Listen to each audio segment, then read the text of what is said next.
Ang bawat butil ng bigas sa sahig, ang bawat piraso ng confetti na kumakalat sa marmol, ang bawat tunog ng tumatakbong takong ay parang sinasaksak ang tainga ko. Hindi ko maramdaman ang kabilugan ng aking mamahaling wedding gown. Hindi ko na alam kung ang luha ba sa mukha ko ay galing sa labis na sakit o sa labis na galit. Ang bawat pangarap ko, ang bawat plano ko, ang bawat bilyong piso na inipon ko para sa araw na ito ay biglang nawala. Ang boses ni Dominic, ang boses ng lalaking akala ko ay mamahalin ako habang buhay, ay tila naglalaro sa isip ko. Pasensya na, mahal. Pero hindi ko talaga kayang tiisin si Cassandra. Isang linggo lang at babalik na ako sa'yo. Pero hindi ngayon. Hindi sa harap ng buong pamilya natin. Ang narinig ko sa kabilang linya. Nanginig ang mga kamay ko habang hawak ang aking cellphone. Punit-punit na ang aking puso. Gusto kong sumigaw. Gusto kong sirain ang lahat ng nakikita ko. Pero hindi ko magawa. Tila ba may mabigat na bato sa dibdib ko na pumipigil sa akin. Nagsimulang tumulo ang luha ko. Ramdam ko ang mainit na dampi ng luha sa aking pisngi. Ang perpektong araw, ang perpektong kasal, at ang perpektong buhay na pinangarap ko ay biglang gumuho sa isang segundo. Napayuko ako at tumingin sa sahig. Ang aking mga mata ay nakita ang nakakalat na bigas at confetti. Ito ang lahat na naiwan mula sa pinakamaligayang araw ko. Hindi ko na kinaya. Tumakbo ako. Tumakbo ako palabas ng simbahan. Hindi inaalintana ang mga tingin ng mga tao. Ang puting gown ko ay nagiging marumi. Ang mga bulong ng mga bisita ay tila bumulong sa akin ng kalungkutan. Tumakbo ako hanggang makarating ako sa aking kotse at nag-drive. Hindi alam kung saan ako pupunta. Nakarating ako sa bahay ko, sa mismong mansyon kung saan dapat na mangyayari ang reception. Nakita ko ang mga dekorasyon at ang malawak na hardin. Sa gilid ng hardin, nakita ko si Manong Ben, ang dating hardinero namin. Pero mukhang hindi siya ang nasa hardin ngayon. Isang matangkad na lalaki, may suot na simpleng pantalon at t-shirt, ang nakayuko habang nagdidilig ng mga halaman. Ang kanyang mga balikat ay malapad at ang kanyang mga braso ay may matitigas na kalamnan. Ang sikat ng araw ay tila nagniningning sa kanyang likuran. Binabalangkas ang kanyang anyo. Nagpatuloy siya sa pagdidilig. Tila hindi inaalintana ang aking presensya. Tumungo ako sa direksyon niya. Ang aking mga takong ay lumilikha ng mga malalakas na tunog sa bawat hakbang. Huminto siya sa pagdidilig at tumingin sa akin. Ang kanyang mga mata ay parang dalawang itim na perlas, walang bahid ng anumang emosyon, walang awa, walang pag-aalala, tanging pagkamangha lamang. Sa isang segundo, ang aking utak ay huminto sa pag-iisip. Ang lahat ng emosyon ko, ang galit, ang sakit, ang pagkabigo, ay tila nagbago sa isang kakaibang lakas. Gusto kong magpakasal. Ang bigla kong sabi sa kanya. Hindi siya nagsalita. Nilingon niya ako at tiningnan ang aking maruming wedding gown. Ang kanyang mga mata ay nanatiling blangko. Hindi ko naisip na magagawa ko ito, pero gagawin ko. Patuloy ko.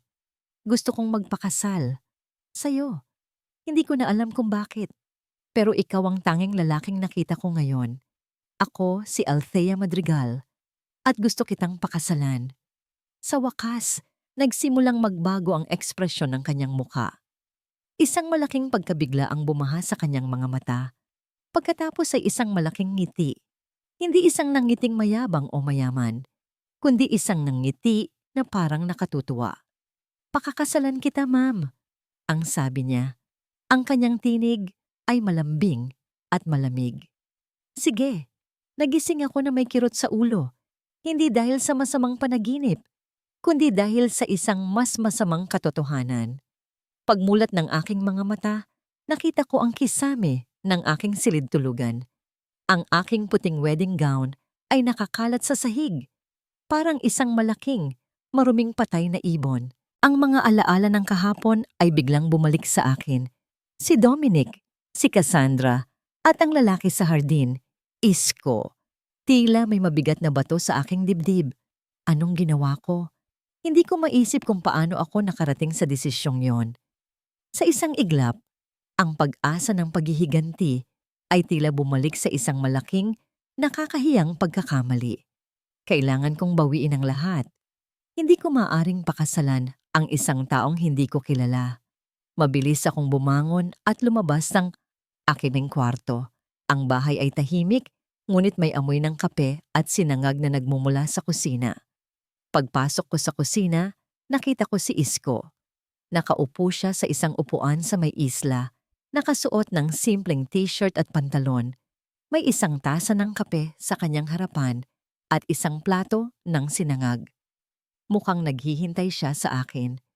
"Kumain ka muna, ma'am," ang sabi niya, na walang bahid ng anumang emosyon. Alam kong gutom ka na. Niyakap ko ang aking sarili at tumingin sa kanya. Hindi ko maintindihan. Bakit siya nandito? Bakit siya kumilos na parang normal ang lahat?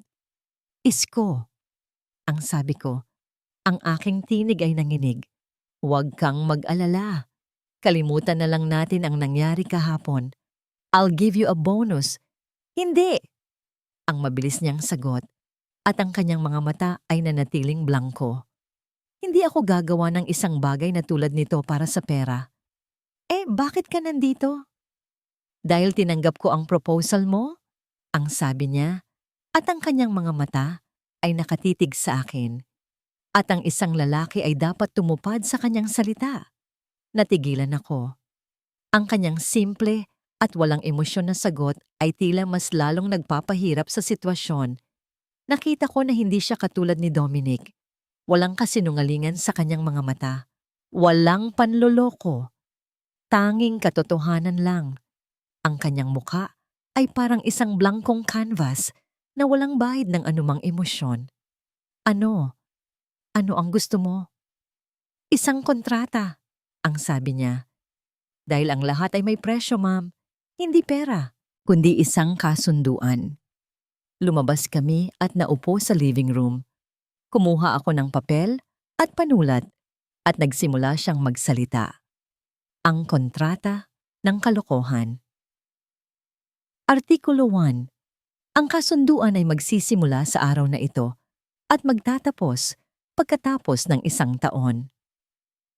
Artikulo 2. Ang kasal ay dapat maging lihim sa lahat ng tao, maliban sa ating pamilya at ilang piling kaibigan.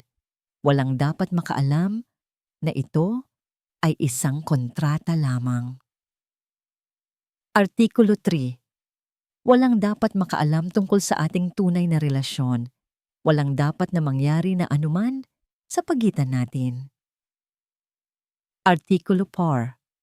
Ang bawat isa sa atin ay malaya na gawin ang nais niya sa kanyang sariling buhay. Ang tanging obligasyon natin ay ang protektahan ng isa't isa mula sa mga panlabas na banta, tulad ng iyong ex-fiancé at ang kanyang pamilya. Habang binabasa ko ang mga artikulo, hindi ko mapigilan ang aking sarili na mangiti. Ang mga panuntunan ay parang mga linya sa isang pelikula. Napakababaw, napaka-insipido. Ngunit may isang kakaibang bagay na sa tingin ko ay hindi ko naintindihan. Ang huling artikulo ay ang pinakamahalaga, sabi niya. "Dahil ang tiwala ang tanging bagay na may halaga sa mundong ito, ma'am. Ang tiwala ang tanging bagay na hindi ko maaaring bilhin." Hinawakan ko ang panulat at pumirma sa kontrata. Ang aking kamay ay nanginig, hindi dahil sa kaba, kundi dahil sa pagkalito. Ang lalaking ito ay kakaiba. Siya ay isang hardinero, ngunit siya ay nagsasalita na parang isang pilosopo. Lumipas ang ilang araw, at ang aming buhay ay naging isang serye ng mga kakaibang pangyayari. Tinulungan niya akong mag-empake ng mga gamit ko at lumipat sa isang mas maliit na bahay na mas malayo sa sentro ng Manila. Sa panahong iyon, nagsimula akong makita ang kanyang kakaibang personalidad. Isang araw, binigyan ko siya ng isang mamahaling Rolex na sinasabing isang regalo mula sa aking pamilya. Tiningnan niya ang relo at nag-iling. Bakit, ma'am? Hindi ko kailangan ito. Ang oras ay hindi nabibili ng pera. Mayroon akong sariling oras at sapat na yun sa akin, sabi niya.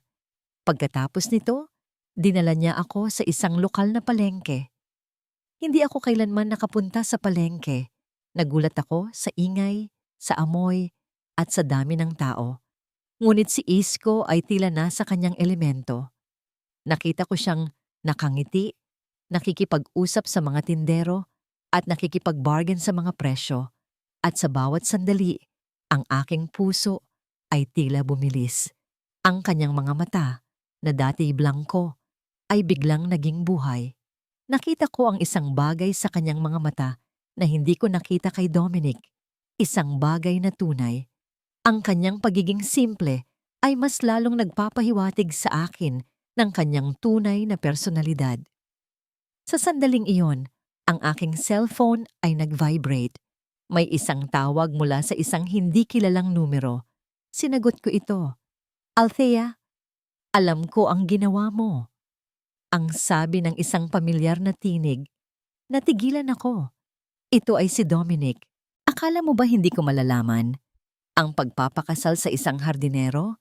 Ang pagpapakasal sa isang mahirap? Nakakatawa ka. Patuloy niya. At ang kanyang tinig ay may bahid ng panunuya. Lumiko ako at tumingin kay Isko. Hindi ko alam kung ano ang gagawin. Gusto kong sumigaw. Gusto kong sumigaw at sabihin sa kanya na si Isko ay hindi isang mahirap, pero hindi ko magawa. Pero may isang bagay na hindi mo alam. Patuloy niya. Ang hardinero mo ay hindi tulad ng iniisip mo. Mayroon siyang isang lihim na hindi mo alam, Althea. Isang lihim na magbabago sa iyong buhay. Mag-ingat ka. Baka hindi siya ang inaakala mong siya. At biglang nag-cut off ang tawag. Tumingin ako kay Isko. Ang kanyang mga mata ay blangko ulit. Ngunit may isang bagay sa kanyang ekspresyon na nagbago. May isang bagay na hindi ko maintindihan. Isang bagay na itinatago niya. Lumapit siya sa akin at hinawakan ang aking kamay. Huwag kang mag-alala, ma'am. Ang sabi niya, magsisimula na ang laro. Ang bawat salita ni Dominic sa telepono ay parang lason na kumalat sa aking dugo. Ang hardinero mo ay may lihim na hindi mo alam. Ang mga salitang yon ay tila naglaro sa aking isipan. Sino si Isko? Bakit siya kumilos na parang isang pilosopo? Bakit siya nagsasalita ng Taglish na walang bahid ng anumang accent? Ang kanyang kamay ay nakahawak pa rin sa aking kamay at ang kanyang mga mata ay nanatiling blangko. Hindi ko maintindihan ang kanyang ekspresyon. Hindi ko alam kung ano ang iniisip niya. Ngunit alam ko na ang bawat galaw niya ay may kahulugan. Ano ang ibig mong sabihin? Ang tanong ko, hindi mahalaga kung ano ang iniisip nila, ma'am. Ang sabi niya, ang mahalaga ay kung ano ang gusto mo. Gusto mo ba na maging malaya ka mula sa kanila? Hindi ko alam kung bakit, ngunit ang kanyang mga salita ay tila nagbigay sa akin ng kakaibang lakas. Tumingin ako sa kanya at sa isang segundo, ang aking puso ay tila bumilis. Hindi ako maaaring magtiwala sa kanya. Siya ay isang kumpletong estranghero, ngunit ang kanyang mga mata ay tila nagbibigay sa akin ng pag-asa. Isang pag-asa na hindi ko naramdaman sa loob ng mahabang panahon. Sa loob ng ilang oras, ang aking utak ay nagtrabaho ng husto. Kailangan kong malaman kung sino siya. Kailangan kong malaman kung ano ang kanyang lihim. Sa wakas, nagdesisyon ako na gagawin ko ang lahat para malaman ang katotohanan. Kinabukasan, pumunta ako sa isang pribadong investigator. Si Mang Romy, isang matandang lalaki na kilala ko, ay tiningnan ako ng may pagdududa. Althea, sigurado ka ba dito? Ang tanong niya, ang paghahanap ng impormasyon tungkol sa asawa mo ay maaaring maging masalimuot. Kailangan kong gawin ito, Mang Romy. Ang sabi ko, pakiramdam ko ay may mali. May isang bagay na itinatago niya at hindi ako maaaring manirahan kasama ang isang taong may lihim. Sa mga sumunod na araw, ang aking buhay ay naging isang serye ng mga pananaliksik. Naghahanap ako ng mga ebidensya. Naghahanap ako ng mga pahiwatig. Sa tuwing nakikita ko si Isko, ang aking puso ay tila bumilis. Ang kanyang mga simpleng kilos, ang kanyang mga simple at walang emosyon na sagot, ay tila may kakaibang kahulugan. Isang araw, pumunta ako sa aming hardin. Nakita ko si Isko na nagdidilig ng mga bulaklak at ang kanyang muka ay may kakaibang nangiti. Isang ngingiti na hindi ko kailanman nakita. Hindi isang ngiting para sa akin. Isang nangiti na tila para sa mga bulaklak. Ang mga bulaklak ay hindi nagsisinungaling.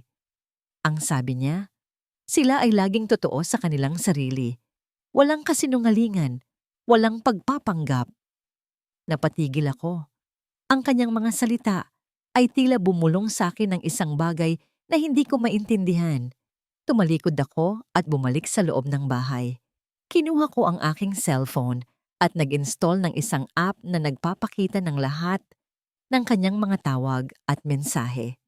Sa sumunod na araw, nagsimula akong makita ang mga mensahe mula sa isang hindi kilalang numero. Ang mga mensahe ay tungkol sa negosyo, tungkol sa mga presyo ng stock, at tungkol sa mga bilyong-bilyong halaga ng mga transaksyon. Hindi ko maintindihan sino ang kausap niya. Samantala, sa labas ng aking bahay, si Cassandra at Dominic ay nagpaplano. Nagtago sila sa likod ng isang puno at ang kanilang mga mata ay nakatitig sa aming bahay. Sabi ko na sa'yo, Dominic, ang sabi ni Cassandra, at ang kanyang tinig ay puno ng panunuya. May isang bagay na mali sa hardinero na yon. Hindi siya isang simpleng hardinero. Pero paano mo nalaman? Ang tanong ni Dominic. May kaibigan ako sa industriya ng pananalapi. Ang sabi ni Cassandra. May isang tao na nag-invest ng bilyon-bilyong dolyar sa isang bagong kumpanya sa Manila. Ang pangalan ng investor ay Luis Santiago. Isang napakabihirang pangalan, hindi ba? Ang mga mata ni Dominic ay lumaki. Hindi iyon posible. Si Luis Santiago ay isang bilyonaryo. Paano siya magiging hardinero? Hindi ko alam, ang sabi ni Cassandra. Pero may isang bagay na mali. At sa sandaling malaman natin ang katotohanan, sisirain natin si Althea. Pagkatapos noon, si Cassandra ay kumuha ng kanyang cellphone at nagpadala ng isang mensahe sa isang hindi kilalang numero. Sige Althea, ngayon, alam mo na ang katotohanan. Ngayon, malalaman mo kung sino talaga ang iyong asawa. Sa bahay ang aking cellphone ay nag-vibrate. May isang bagong mensahe mula sa isang hindi kilalang numero. Binuksan ko ito at ang aking puso ay tumalon sa takot. Ito ay isang larawan. Isang larawan ni Isko na nakasuot ng isang mamahaling suit. Nakatayo sa tabi ng isang Rolls Royce. Sa ibaba ng larawan may isang caption. Alam mo na ba kung sino talaga ang iyong asawa? Ang iyong hardinero ay isang bilyonaryo, ma'am. Ang larawan na ipinadala ni Cassandra kay Althea ay tila isang bomba na sumabog sa aming hardin. Hindi ko kailanman inakala na gagamitin niya ang aking pagkakakilanlan para saktan si Althea. Ang kanyang galit at pagkamuhi sa akin ay tila mas lalong nagpapahirap sa aming sitwasyon. Ang puso ko ay tila bumilis. Alam ko na ang larawan na yon ay magpapagulo sa isipan ni Althea. Hindi siya magtitiwala sa akin.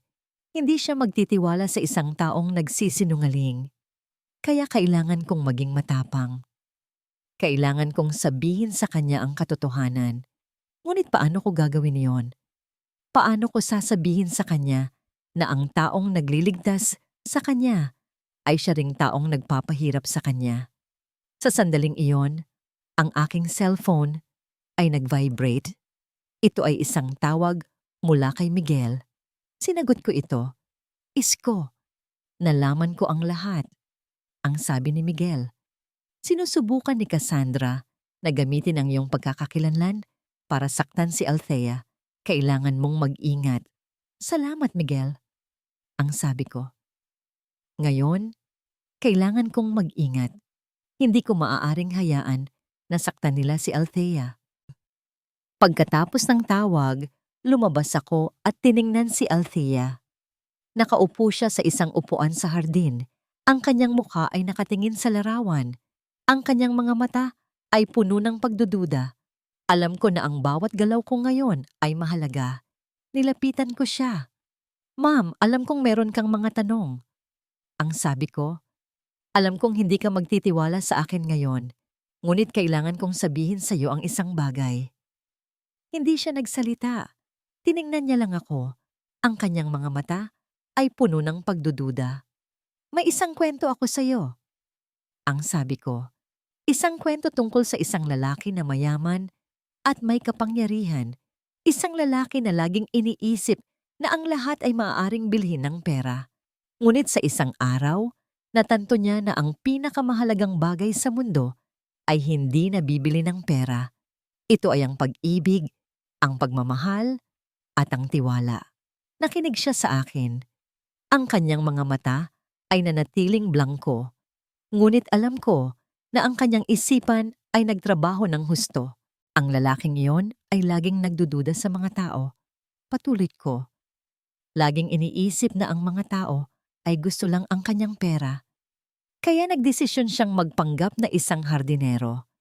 Gusto niyang malaman kung mayroon bang isang tao na magmamahal sa kanya para sa kanyang sarili, hindi para sa kanyang pera.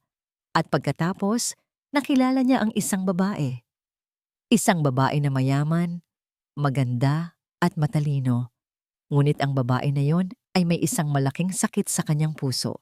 At ang lalaking yon ay nag-umpisa na mahalin siya. At ano ang nangyari sa lalaki? Ang tanong ni Althea. Ang lalaki ay natuto na mahalin siya. Ang sabi ko, natuto siya na mahalin ang kanyang mga pagkukulang, ang kanyang mga kahinaan, at ang kanyang mga kasamaan. At ngayon, gusto niyang sabihin sa kanya ang katotohanan. Gusto niyang sabihin sa kanya na ang pag-ibig niya sa kanya ay tunay. Ngunit hindi niya alam kung paano niya ito sasabihin. Bakit hindi niya sabihin? Ang tanong ni Althea. Bakit niya itago ang kanyang sarili? Dahil siya ay natatakot? Ang sabi ko, natatakot siya na baka hindi siya paniwalaan. Natatakot siya na baka masaktan niya siya. Sa sandaling iyon ang aking cellphone ay nag-vibrate. Ito ay isang tawag mula sa aking secretary. "Sir, may isang problema." Ang sabi ng secretary ko. Ang kumpanya ni Althea ay nasa malaking problema. Mayroon silang malaking pagkalugi at ang mga stockholders ay naghahanap ng isang taong may kapangyarihan para iligtas ang kompanya. Ang kanilang CEO, si Dominic Vasquez, ay tumakas na. Hindi ko alam kung ano ang gagawin. Gusto kong sabihin kay Althea ang katotohanan, ngunit alam ko na kung sasabihin ko sa kanya ang lahat, baka masaktan siya. "Sino ang tumawag? Isko?" Ang tanong ni Althea. Hindi ako nagsalita. Nagsinungaling ako. "Walang importante, ma'am. Isang tawag lang mula sa kaibigan ko." Ngunit ang aking muka ay tila nagbago. Alam ko na ang aking muka ay hindi maaaring magsinungaling. Tiningnan ako ni Althea at ang kanyang mga mata ay nanatiling blangko. Hindi siya nagsalita. Ngunit alam ko na ang kanyang isipan ay nagtrabaho ng husto. Ang buong katawan ko ay nanginig. Hindi dahil sa lamig, kundi dahil sa galit. Hindi ko alam kung bakit. Ngunit ang bawat salita na sinasabi ni Isko ay tila isang malaking kasinungalingan. Bakit siya nagsisinungaling? Bakit niya itinatago ang kanyang pagkatao? Kinuha ko ang aking cellphone at nag-dial ng numero ni Dominic. Kailangan kong gawin ito. Kailangan kong malaman ang katotohanan. "Dominic," ang sabi ko. "Bakit mo ako tinawagan? Ano ang kailangan mo?" "Huwag kang mag-alala, mahal." Ang sabi ni Dominic, ang kanyang tinig ay puno ng panunuya. "Nag-aalala lang ako sa'yo. Alam mo na, ang pagpapakasal sa isang mahirap na hardinero. Anong gagawin mo sa iyong kasal? Kailangan mong maging handa para sa lahat." Hindi ako nagsalita. Huminga ako ng malalim at sinubukan kong maging matapang. "Hindi ko kailangan ang iyong pag-aalala. Ang sabi ko, alam ko kung ano ang ginagawa ko. Sigurado ka ba? Ang tanong niya, mayroon akong isang sorpresa para sa'yo, isang regalo. Sana ay magustuhan mo ito. Pagkatapos ng tawag, ang aking puso ay tila bumilis. Hindi ko alam kung ano ang kanyang plano. Hindi ko alam kung ano ang kanyang gagawin. Ngunit alam ko na ang bawat galaw niya ay may kakaibang kahulugan. Sa sumunod na araw, nakatanggap ako ng isang email. Ang mensahe ay mula sa isang hindi kilalang numero. Binuksan ko ito at ang aking mga mata ay lumaki sa pagkabigla. Ito ay isang imbitasyon. Isang imbitasyon sa isang press conference. Ang pangalan ng kumpanya ay hindi nakalista. Tanging ang address lang at ang oras. Hindi ako nagsalita. Nag-isip ako. Hindi ko alam kung ano ang dapat kong gawin. Ngunit alam ko na kung hindi ako pupunta, baka mawawalan ako ng pagkakataon na malaman ang katotohanan. Tinawag ko si Isko at sinabi ko sa kanya ang tungkol sa imbitasyon. Pupunta ako, ang sabi niya. Hindi mo kailangang mag-alala. Magkasama tayo. Hindi ko alam kung bakit.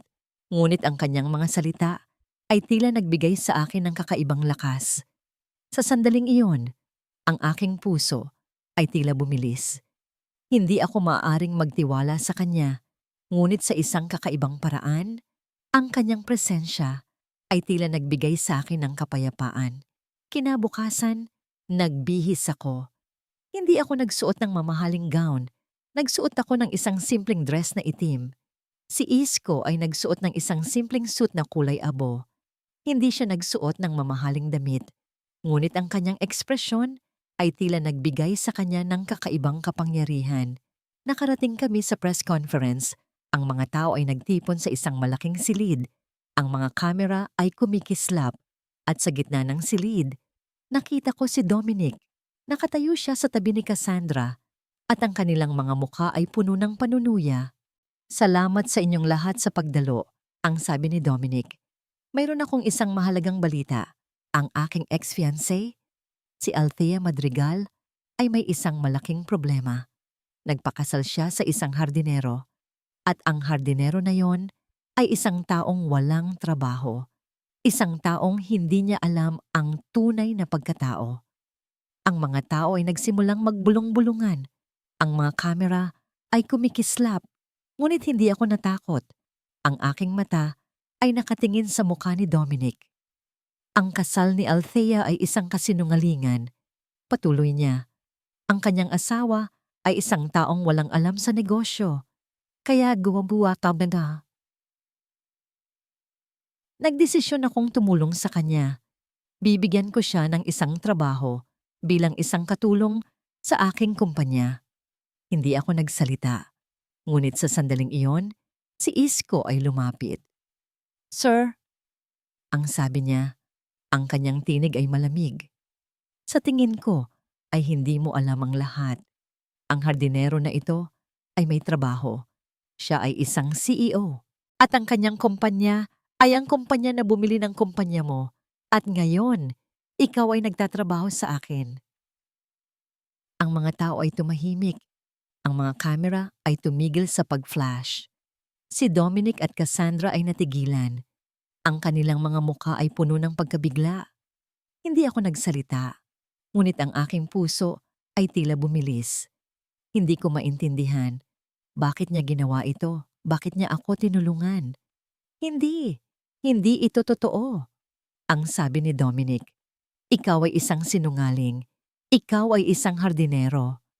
Ang hardinero ay isang trabaho na ginawa ko para sa aking sarili, ang sabi ni Isko. Ngunit ang pagiging CEO ay isang trabaho na ginawa ko para sa aking pamilya. At ngayon, ang aking pamilya ay ikaw, Althea. Pagkatapos noon, si Isko ay lumapit sa akin at hinawakan ang aking kamay. Huwag kang matakot, Althea. Ang sabi niya, nandito lang ako. Ang mukha ni Althea ay puno ng pagkabigla. Hindi ko alam kung ano ang iniisip niya. Alam ko na ang aking lihim ay hindi na isang lihim. Alam ko na ngayon ay alam na niya ang lahat. Ngunit ang kanyang mga mata ay nanatiling blangko at ang kanyang ekspresyon ay walang bahid ng anumang emosyon.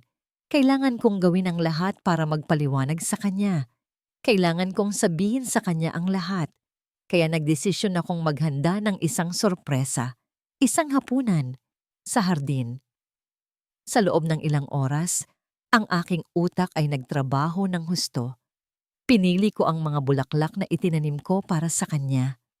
Ang mga bulaklak na ito ay tila nagsasabi ng isang kwento. Ang kwento ng isang lalaki na nagmahal sa isang babae na hindi niya kilala. Sa wakas, natapos ko ang lahat. Ang hardin ay puno ng mga kandila at mga bulaklak. Ang aming lamesa ay puno ng mga masarap na pagkain. Lahat ay perpekto. Dumating si Althea. Nakasuot siya ng isang simpleng dress na kulay puti. Ang kanyang buhok ay nakatali. Ang kanyang mukha ay walang makeup. Ngunit siya ay mas maganda kaysa sa anumang babae na nakita ko. Ang kanyang kagandahan ay hindi galing sa kanyang panlabas na anyo, kundi sa kanyang pagkatao. Isko, ano ito? Ang tanong niya. Isang hapunan, ang sabi ko. Kailangan nating mag-usap. Naupo kami sa lamesa at nagsimulang kumain. Ang katahimikan ay tila mabigat. Hindi ko alam kung ano ang dapat kong sabihin. Isko, bakit mo ginawa ito? Ang tanong niya. Bakit mo itago ang iyong pagkatao? Bakit mo sinabi sa akin na ikaw ay isang hardinero? Huminto ako sa pagkain. Ginawa ko ito dahil ako ay natatakot. Ang sabi ko. Natatakot ako na baka hindi mo ako mahalin. Natatakot ako na baka gusto mo lang ang aking pera. Dahil ang lahat ng mga babae na nakilala ko ay gusto lang ang aking pera. Ngunit ikaw ay iba, Althea. Ikaw ay matapang. Ikaw ay matalino. At ikaw ay may isang puso na puno ng pagmamahal.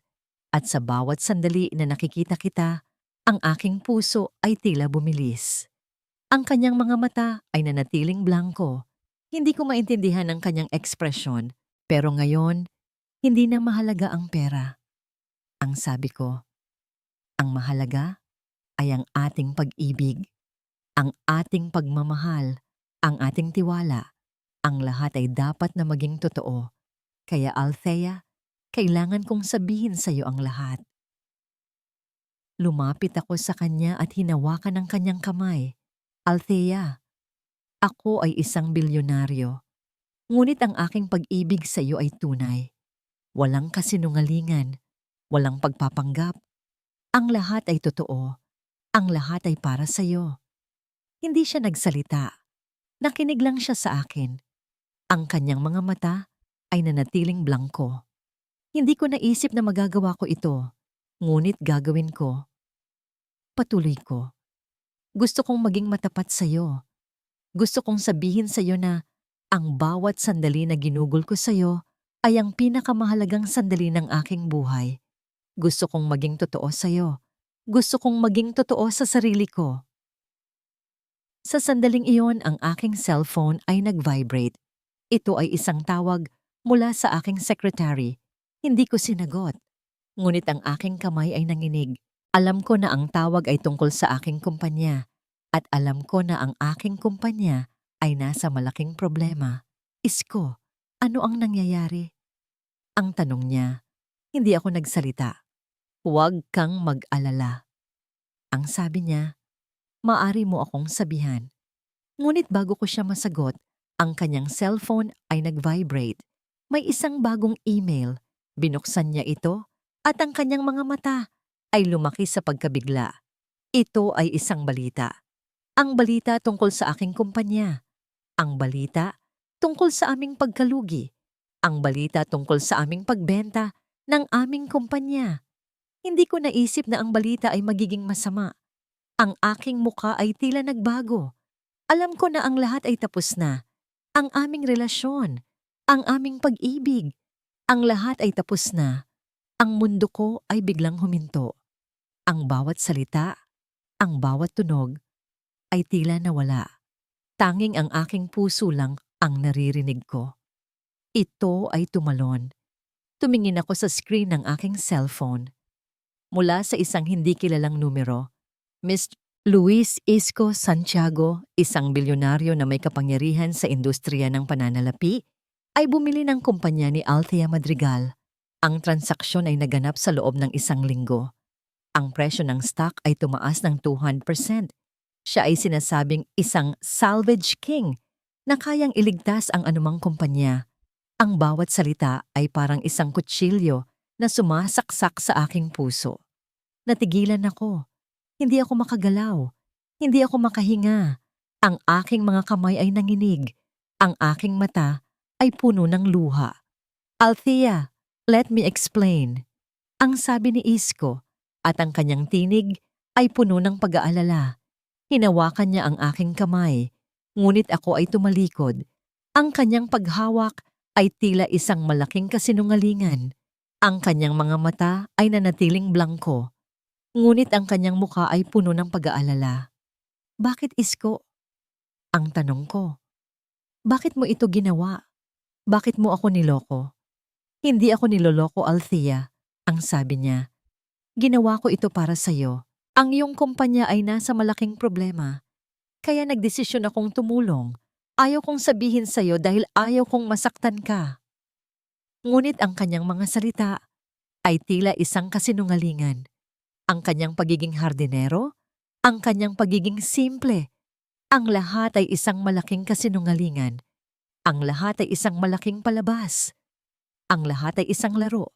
Hindi ba? Ang tanong ko, ang lahat ay isang laro para sa'yo. Ang iyong pagiging hardinero, ang iyong pagiging simple, ang lahat ay isang malaking palabas. Ang lahat ay para sa'yo na makita kung ano ang mangyayari. Kung ako ay magmamahal sa'yo. Hindi ba? Hindi siya nagsalita. Niyakap niya ang kanyang sarili at ang kanyang mga mata ay puno ng pag-aalala. Isco, hindi ko naisip na magagawa mo ito. Ang sabi ko, hindi ko naisip na ang isang tao ay kayang gawin ang ganitong bagay. Ang isang tao na akala ko ay mahal ako. Ang isang tao na akala ko ay totoo. Ang aking boses ay nanginig. Ang aking mga kamay ay nanginig. Ang aking katawan ay nanginig. Hindi ako makagalaw. Hindi ako makahinga. Bigla akong tumakbo. Tumakbo ako palabas ng hardin. Tumakbo ako palabas ng bahay. Ang aking mga takong ay lumilikha ng malalakas na tunog sa bawat hakbang. Ang aking puso ay tila bumilis. Hindi ko alam kung saan ako pupunta. Ang tanging alam ko lang ay kailangan kong lumayo. Kailangan kong lumayo sa kanya. Sumakay ako sa aking kotse at nag-drive. Nag-drive ako ng mabilis. Hindi ko inaalintana ang mga ilaw ng trapiko. Hindi ko inaalintala ang mga tao sa kalsada. Tanging ang aking isipan lang ang naririnig ko. Ang aking isipan ay puno ng mga tanong. Sino si Isco? Ang tanong ko. Sino siya talaga? Sa sandaling iyon nagsimulang umulan. Ang aking mga mata ay puno ng luha. Ang aking pisngi ay basa. Ang aking katawan ay puno ng lamig. Ang aking puso ay puno ng sakit. Ang aking cellphone ay nag-vibrate. Ito ay isang tawag mula kay Isco. Hindi ko sinagot. Pagkatapos noon, may isang mensahe. Althea, please talk to me. Let me explain. I love you. Hindi ako nagsalita. Patuloy akong nag-drive. Ang aking mga mata ay nakatitig sa salamin sa likuran. Nakita ko ang isang kotse na sumusunod sa akin. Ang kotse ay itim. Ang kotse ay may isang tao. Si Cassandra. Hindi ko alam kung bakit, ngunit ang aking puso ay tila bumilis. Ang aking katawan ay puno ng takot. Ang aking isipan ay puno ng mga tanong. Ano ang gusto niya? Ang tanong ko. Ano ang kanyang plano? Ang aking puso ay tila bumilis. Ang aking mga mata ay nakatitig sa salamin sa likuran. Ang kotse ni Cassandra ay nakasunod pa rin sa akin. Naramdaman ko ang isang malamig na takot na gumapang sa aking likod. Hindi ko alam kung bakit, ngunit ang bawat galaw niya ay tila may kakaibang kahulugan. Ang kanyang mukha ay puno ng isang masamang ngiti. Nag-drive ako ng mabilis. Sinubukan kong makatakas sa kanya, ngunit siya ay tila isang anino. Hindi siya nawawala. Pagkatapos ng ilang minuto, ang kanyang kotse ay lumapit at hinarangan ang aking daan. Hindi ako makagalaw. Hindi ako makatakas. Lumabas siya mula sa kanyang kotse. Ang kanyang muka ay puno ng panunuya. Nagsuot siya ng isang mamahaling suit. Ang kanyang buhok ay perpekto. Ang kanyang muka ay puno ng makeup. Ngunit ang kanyang mga mata ay puno ng galit. Alam mo, Althea, ang sabi niya, hindi ko naisip na ang isang babae na tulad mo ay kayang gawin ng ganitong bagay. Ang pagpapakasal sa isang mahirap na hardinero. Anong gagawin mo sa iyong pamilya? Anong gagawin mo sa iyong buhay? Hindi ako nagsalita. Niyakap ko ang aking sarili. Alam ko ang lahat. Patuloy niya. Alam ko ang lahat tungkol sa iyong asawa. Ang kanyang pagiging hardinero. Ang kanyang pagiging CEO. Ang lahat ay isang laro, hindi ba? Ang lahat ay para lang sa iyo na makita kung ano ang mangyayari. Kung ikaw ay magmamahal sa kanya. Kung ikaw ay magiging masaya sa kanya. Ang bawat salita niya ay parang isang kutsilyo na sumasaksak sa aking puso. Ang kanyang tinig ay puno ng panunya. Ang kanyang mga mata ay puno ng galit. At alam mo kung ano ang pinakamasama? Ang tanong niya, ang iyong asawa ay hindi nagmamahal sa iyo. Hindi niya mahal ang isang babae na tulad mo. Siya ay naglalaro lang sa iyo. Siya ay naglalaro lang sa iyong pera. Ang lahat ay isang malaking kasinungalingan. Hindi ako nagsalita. Ang aking mga mata ay puno ng luha. Ang aking katawan ay nanginig. Kaya Althea, kailangan mong mag-ingat. Ang sabi niya, dahil ang isang tao na nagsisinungaling ay laging nagsisinungaling. Hindi mo maaaring magtiwala sa kanya. Hindi mo maaaring mahalin siya. Ang lahat ay isang laro para sa kanya. Pagkatapos noon, si Dominic ay lumabas mula sa kanyang kotse. Ang kanyang mukha ay puno ng panunuya. Nagsuot siya ng isang mamahaling suit. Ang kanyang mukha ay puno ng makeup. Ngunit ang kanyang mga mata ay puno ng galit. Althea, let's talk, ang sabi niya. Kailangan nating mag-usap. Kailangan nating magbalik. Kung hindi, baka mawawalan ka ng lahat. Ang iyong kumpanya, ang iyong pamilya, ang iyong buhay. Hindi ako nagsalita. Ang aking mga mata ay puno ng luha. Ang aking katawan ay nanginig. Hindi ako makagalaw. Hindi ako makahinga. Bigla, ang aking cellphone ay nag-vibrate. Ito ay isang mensahe mula sa isang hindi kilalang numero. Binuksan ko ito at ang aking mga mata ay lumaki sa pagkabigla. Kung gusto mong malaman ang katotohanan, pumunta ka sa address na ito. Huwag kang mag-alala. Hindi ka mag-isa. Maghintay ka sa akin. Hindi ako nagsalita. Tumingin ako kay Dominic at Cassandra. Ang kanilang mga mukha ay puno ng panunuya. Alam ko na ang lahat ay isang laro para sa kanila. Ang lahat ay isang laro para sa kanila na manalo. Ngunit ako ay hindi isang laro. Ako ay isang tao. At ako ay may puso. Ang bawat salita ni Althea ay tila isang kutsilyo na sumasaksak sa aking puso. Alam ko na ang kanyang takot ay hindi galing sa akin, kundi galing sa mga taong nagpapahirap sa kanya. Alam ko na ang lahat ay isang laro. Ngunit ngayon, ang laro ay tapos na. Ngayon, kailangan kong gawin ang lahat para iligtas siya. Ang aking puso ay tila bumilis. Ang aking mga kamay ay nanginig. Hindi ko alam kung saan siya.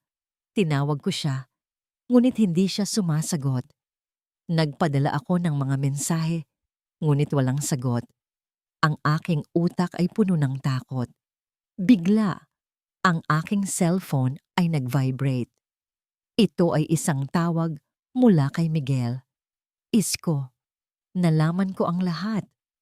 Ang sabi ni Miguel, sinusubukan ni Cassandra at Dominic na gamitin ang iyong pagkakakilanlan para saktan si Althea.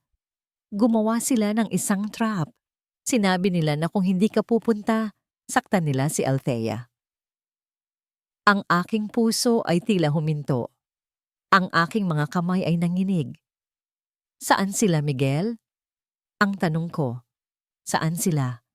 Sa isang lumang warehouse sa may Pasay mo, ang sabi ni Miguel. Huwag kang mag-isa. Ito ay isang bitag. Hindi ako nagsalita. Huminga ako ng malalim at sinubukan kong maging matapang. Tumawag ako sa aking mga tauhan. Sinabi ko sa kanila na maghanda. Kailangan kong gawin ang lahat para iligtas si Althea. Nag-drive ako ng mabilis. Ang aking mga mata ay nakatitig sa daan. Ang aking isipan ay puno ng mga tanong. Sino si Cassandra? Bakit niya ginawa ito? Ano ang kanyang plano? Bigla, naisip ko ang isang bagay. Ang aking kumpanya ay nasa malaking problema. Ang aking kumpanya ay bumili ng kumpanya ni Althea. Ang kumpanya ni Althea ay nasa malaking problema dahil sa isang taong nagbebenta ng impormasyon sa mga kalaban. Ang taong yon ay si Cassandra. Sa isang iglap, nalaman ko ang lahat. Si Cassandra ay ang taong nagbebenta ng impormasyon. Siya ay nagbebenta ng impormasyon sa mga kalaban ni Althea. Siya ay ang taong nagbebenta ng impormasyon sa mga kalaban ng aking kumpanya. Siya ay ang taong nagbebenta ng impormasyon sa mga kalaban ni Dominic. Ang lahat ay isang laro para sa kanya. Ang lahat ay isang laro para sa kanya na manalo. Nakarating ako sa lumang warehouse. Ang lugar ay tahimik. Ang mga ilaw ay patay. Ang aking puso ay tila bumilis. Lumabas ako mula sa aking kotse. Ang aking mga mata ay nakatitig sa pinto. Nakita ko ang isang anino, si Althea. Nakaupo siya sa isang upuan. Ang kanyang mga kamay ay nakatali. Ang kanyang mukha ay puno ng luha. Althea! Ang sigaw ko. Tumakbo ako. Ngunit bago ako makarating sa kanya, si Dominic at Cassandra ay lumabas. Ang kanilang mga mukha ay puno ng panunuya. Huwag kang mag-alala, Isko, ang sabi ni Dominic. Hindi ka namin saktan. Gusto lang namin na mag-usap. Gusto lang namin na magbalik. Gusto lang namin na maging masaya ang lahat. Hindi ako nagsalita. Niyakap ko ang aking sarili. Alam mo, Isko, ang sabi ni Cassandra, hindi ko naisip na ang isang hardinero ay kayang gawin ang ganitong bagay. Ang pagiging CEO, ang pagiging bilyonaryo, ang lahat ay isang laro, hindi ba? Ang lahat ay para lang sa'yo na makita kung ano ang mangyayari. Kung ikaw ay magmamahal sa isang babae na tulad niya. Hindi ako nagsalita. Ang aking mga mata ay puno ng galit. Ngunit ngayon, tapos na ang laro. Patuloy niya. Ngayon kailangan mong magdesisyon. Kailangan mong magdesisyon kung sino ang iyong pipiliin, ang iyong kumpanya o si Althea. Kung pipiliin mo si Althea, mawawala ka ng lahat. Ang iyong kumpanya, ang iyong pamilya, ang iyong buhay. Kung pipiliin mo ang iyong kumpanya, mawawala ka ni Althea. Ang lahat ay isang laro para sa iyo. Hindi ako nagsalita. Ang aking utak ay puno ng mga tanong. Ang aking puso ay puno ng sakit. Isko, umalis ka. Ang sabi ni Althea, huwag kang mag-alala. Mag-isa lang ako. Mag-isa lang ako na mag-isa. Hindi ko siya pinakinggan. Ang aking mga mata ay nakatitig sa kanya. Althea, hindi ako aalis, ngandi ang sabi ko. Hindi ako aalis. Hindi ako aalis hanggang hindi ka ligtas. Sa sandaling iyon, ang aking mga tauhan ay dumating. Ang kanilang mga mukha ay puno ng galit. Ang kanilang mga kamay ay puno ng mga baril. Buwagin sila. Ang sabi ko, huwag ninyong saktan si Althea. Huwag ninyong saktan ng sinuman. Gusto ko lang na maging ligtas ang lahat. Ang mga tao ay tumahimik. Ang mga kamera ay kumikislap. Si Dominic at Cassandra ay natigilan. Ang kanilang mga mukha ay puno ng pagkabigla. Hindi ako nagsalita. Ngunit sa sandaling iyon, si Althea ay lumapit. Isko, bakit mo ginawa ito? Ang tanong niya, bakit mo ginawa ito para sa akin? Ginawa ko ito dahil mahal kita, Althea. Ang sabi ko, ang lahat ay para sa iyo. Ang lahat ay para sa iyo na maging masaya. Ang lahat ay para sa iyo na maging ligtas. Ang buong katawan ko ay nanginig. Ang aking mga mata ay puno ng luha. Hindi ko alam kung bakit, ngunit ang bawat salita ni Isko ay tila isang malaking kutsilyo na sumasaksak sa aking puso. Hindi ko maintindihan. Bakit niya ginawa ito? Bakit niya ako niloko? Tumingin ako sa kanyang mga mata. Ang kanyang mga mata ay puno ng pag-ibig. Ang kanyang mukha ay puno ng pag-aalala. Ang kanyang mga kamay ay nanginig. Alam ko na ang kanyang mga salita ay totoo. Alam ko na ang lahat ay para sa akin. Naramdaman ko ang isang malamig na takot na gumapang sa aking likod. Si Dominic at Cassandra ay nakatayo pa rin sa harap namin. Ang kanilang mga mukha ay puno ng panunuya. Hindi, hindi ito totoo. Ang sabi ni Dominic, ikaw ay isang sinungaling. Ikaw ay isang hardinero. Hindi ako nagsalita. Huminga ako ng malalim. Ang aking mga mata ay nakatitig sa mukha ni Isko. Hindi ko alam kung bakit, ngunit ang lahat ay totoo. Ang sabi ko, ang lahat ay para sa akin. Ang lahat ay para sa akin na maging masaya. Ang lahat ay para sa akin na maging ligtas. Sa sandaling iyon, ang aking puso ay tila bumilis. Ang aking katawan ay puno ng pag-ibig. Ang aking isipan ay puno ng mga tanong. Bigla, ang aking cellphone ay nag-vibrate. Ito ay isang tawag mula sa isang hindi kilalang numero. Sinagot ko ito. Althea, nandito ako. Ang sabi ng isang pamilyar na tinig. Maghintay ka sa akin. Huwag kang mag-alala. Magkasama tayo. Hindi ako nagsalita. Niyakap ko ang aking sarili. Sino yon? Ang tanong ni Isko. Hindi mahalaga. Ang sabi ko. Ang mahalaga ay nandito ako. Ang mahalaga ay nandito ka. Sa sandaling iyon, ang aking mga mata ay puno ng luha. Ang aking pisngi ay basa. Ang aking katawan ay puno ng lamig. Ang aking puso ay puno ng sakit. Bigla, si Dominic ay lumapit at hinawakan ang aking kamay. Althea, umalis ka. Ang sabi niya, hindi mo siya kailangan. Kailangan mo ako. Kailangan mo ako para maging masaya. Hindi ako nagsalita. Hinawakan ko ang kanyang kamay at itinulak ko siya. Ang aking mga mata ay puno ng galit. Umalis ka. Ang sabi ko, hindi kita kailangan. Hindi ko kailangan ng sinuman. Ang tanging kailangan ko lang ay ang aking sarili. Sa sandaling iyon, si Cassandra ay lumapit. Ang kanyang mukha ay puno ng galit. Ang kanyang mga mata ay puno ng panunuya. Althea, hindi mo naisip na ang isang babae na tulad mo ay kayang gawin ang ganitong bagay. Ang sabi niya, ang pagiging matapang, ang pagiging matalino, ang pagiging malaya, ang lahat ay isang laro, hindi ba? Ang lahat ay para sa iyo na maging masaya. Ngunit ngayon, ang laro ay tapos na. Ngayon, kailangan mong magdesisyon. Kailangan mong magdesisyon kung sino ang iyong pipiliin, ang iyong kumpanya o si Isko. Kung pipiliin mo si Isko, mawawala ka ng lahat. Ang iyong kumpanya, ang iyong pamilya, ang iyong buhay. Kung pipiliin mo ang iyong kumpanya, mawawala ka ni Isko. Ang lahat ay isang laro para sa iyo. Hindi ako nagsalita. Ang aking utak ay puno ng mga tanong. Ang aking puso ay puno ng sakit. Hindi ako magdedesisyon, ang sabi ko.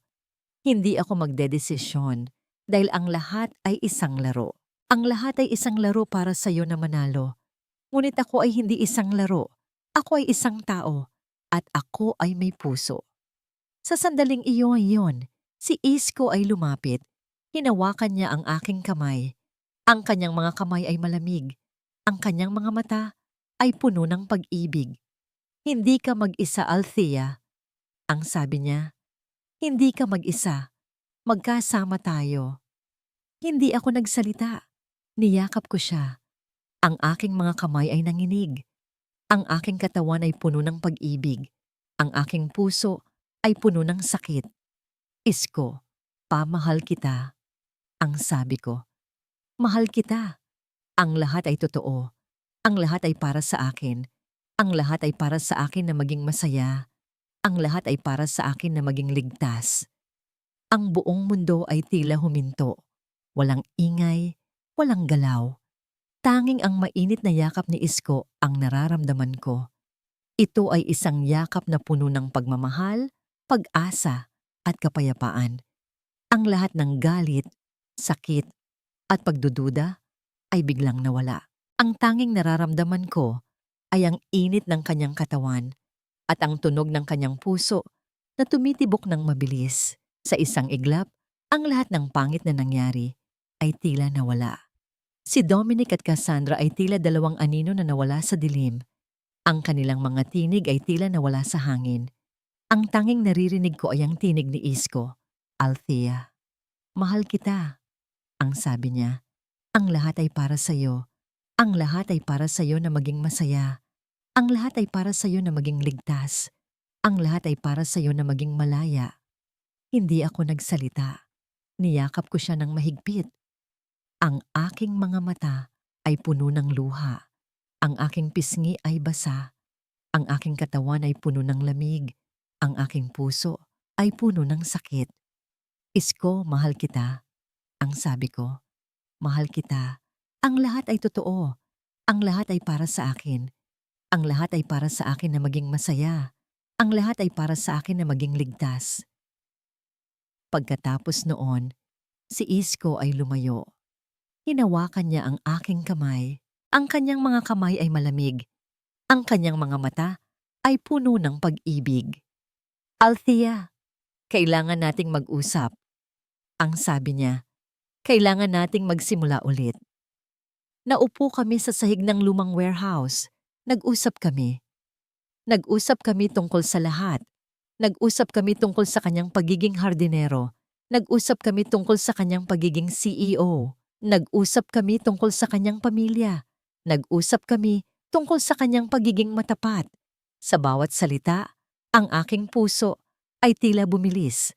Ang kanyang mga salita ay tila isang malaking kutsilyo na sumasaksak sa aking puso. Ngunit sa isang kakaibang paraan, ang kanyang mga salita ay tila isang gamot na nagpapagaling sa aking mga sugat. Ang aking pamilya ay hindi isang pamilya. Ang sabi niya, ang aking pamilya ay isang grupo ng mga tao na gusto lang ang aking pera.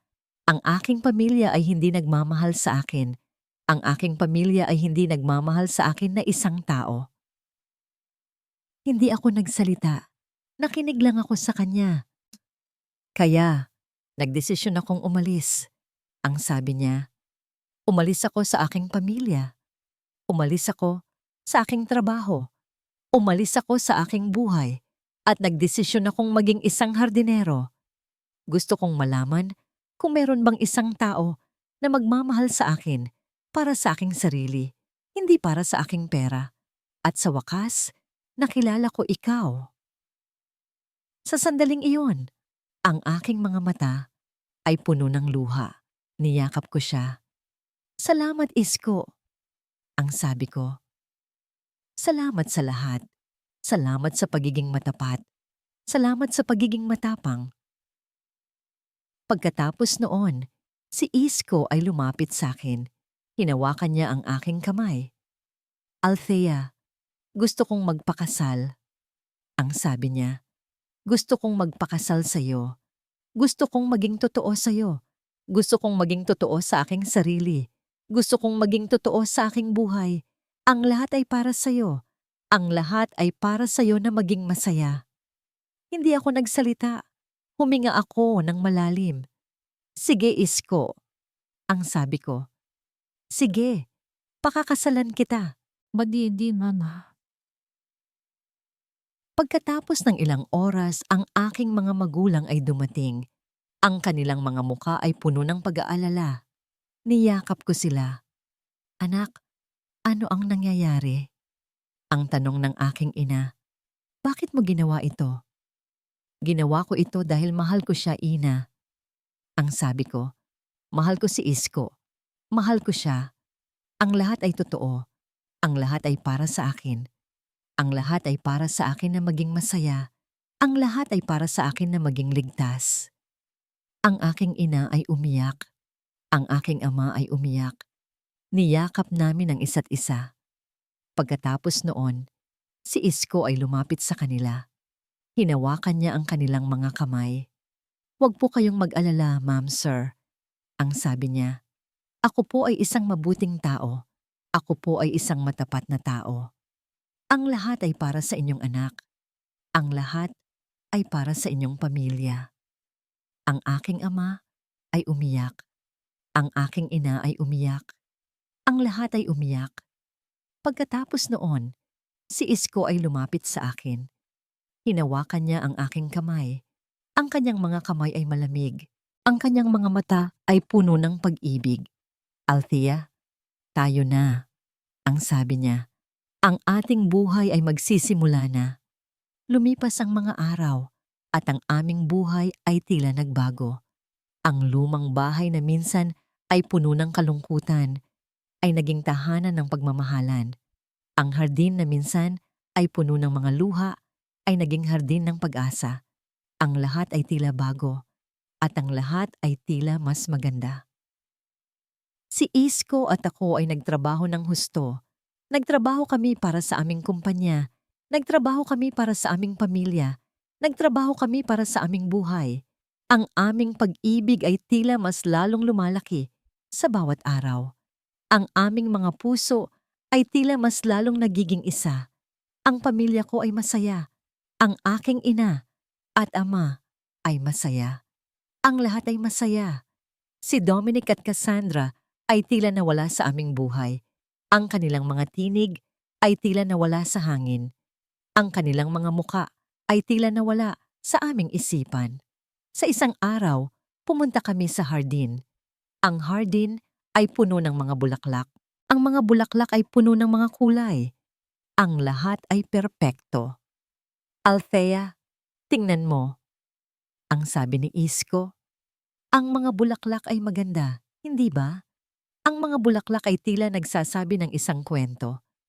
Ang kwento ng isang lalaki at babae na nagmahal." Hindi ako nagsalita, ngunit ang aking puso ay tila bumilis. Ang aking mga mata ay puno ng luha. "Ang ating pag-ibig ay parang isang hardin, Althea," ang sabi niya. "Kailangan nating itong alagaan. Kailangan nating itong diligin. Kailangan nating itong protektahan. Ang lahat ay para sa'yo. Ang lahat ay para sa'yo na maging masaya." Hindi ako nagsalita. Niyakap ko siya ng mahigpit. "Isko, mahal kita kugi," ang sabi ko. "Mahal na mahal kita." Pagkatapos noon, si Isko ay lumapit sa akin at hinawakan ang aking kamay. Ang kanyang mga kamay ay malamig. Ang kanyang mga mata ay puno ng pag-ibig. "Althea, mayroon akong isang sorpresa para sa'yo," ang sabi niya. "Isang regalo. Sana ay magustuhan mo ito." Lumabas kami sa hardin at pumunta kami sa isang pribadong silid. Sa loob ng silid, may isang malaking kahon. Binuksan niya ito at ang aking mga mata ay lumaki sa pagkabigla. Ito ay isang singsing. Hindi isang simpleng singsing. Ito ay isang singsing na puno ng mga diamante. Ang singsing ay tila isang bituin. "Ito ay isang simbolo ng aking pag-ibig sa iyo," ang sabi niya. "Ang lahat ay para sa iyo. Ang lahat ay para sa iyo na maging masaya. Ang lahat ay para sa iyo na maging ligtas. Ang lahat ay para sa iyo na maging malaya." Hindi ako nagsalita. Ang aking mga mata ay puno ng luha. "Althea, gusto kong magpakasal," ang sabi niya. "Gusto kong magpakasal sa iyo. Gusto kong maging totoo sa iyo. Gusto kong maging totoo sa aking sarili. Gusto kong maging totoo sa aking buhay. Ang lahat ay para sa iyo. Ang lahat ay para sa iyo na maging masaya." Hindi ako nagsalita. Huminga ako ng malalim. "Sige, Isko," ang sabi ko.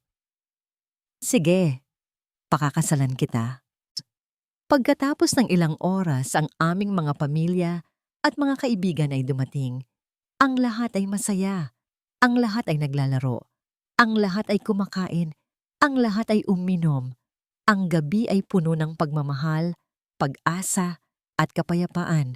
Ang lahat ay tila bago, at ang lahat ay tila mas maganda. Sa sandaling iyon, ang aking cellphone ay nag-vibrate. Ito ay isang tawag mula sa isang hindi kilalang numero. Sinagot ko ito. Althea, alam ko ang lahat. Ang sabi ng isang pamilyar na tinig. Ang iyong asawa ay isang bilyonaryo. Ang iyong kumpanya ay nasa malaking problema. Ang lahat ay tapos na. Ang lahat ay tapos na para sa iyo. Hindi ako nagsalita. Ngunit ang aking puso ay tila bumilis. Ang aking katawan ay puno ng takot. Ang aking isipan ay puno ng mga tanong. Sino ka? Ang tanong ko. Hindi mahalaga kung sino ako. Ang sabi niya, ang mahalaga ay kung ano ang gusto ko. Gusto ko na maging masaya ka. Gusto ko na maging ligtas ka. Gusto ko na maging malaya ka. Pagkatapos noon, ang tawag ay nag-cut off. Hindi ako nagsalita. Tumingin ako kay Isko. Ang kanyang mga mata ay puno ng pag-ibig.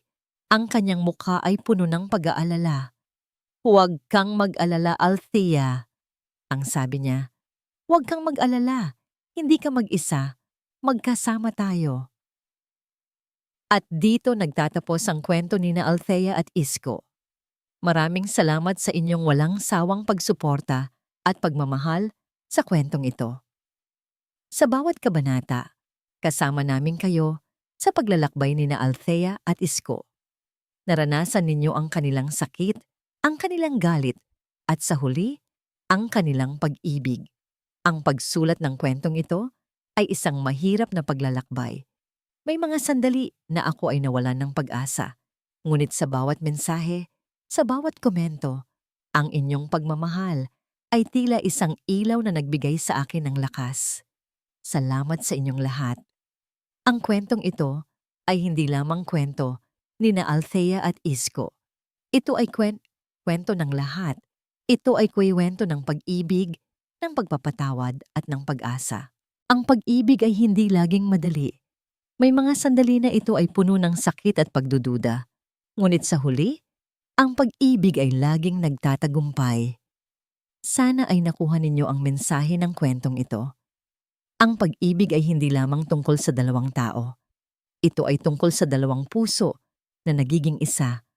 Ang pag-ibig ay hindi lamang tungkol sa kasal. Ito ay tungkol sa dalawang kaluluwa na nagiging isa. Kaya, sa lahat ng mga mambabasa, ang kwentong ito ay para sa inyo. Sana ay nakuha ninyo ang mensahe ng pag-asa at pagmamahal. Sana ay nakuha ninyo ang mensahe ng pagpapatawad. At sana ay nakuha ninyo ang mensahe ng pag-ibig. Salamat sa inyong lahat. At sa huli, gusto kong malaman ang inyong mga opinyon. Ano ang inyong nararamdaman sa kwentong ito? Ano ang inyong nais sabihin? Maraming salamat sa inyong lahat. Pusong muling umiibig.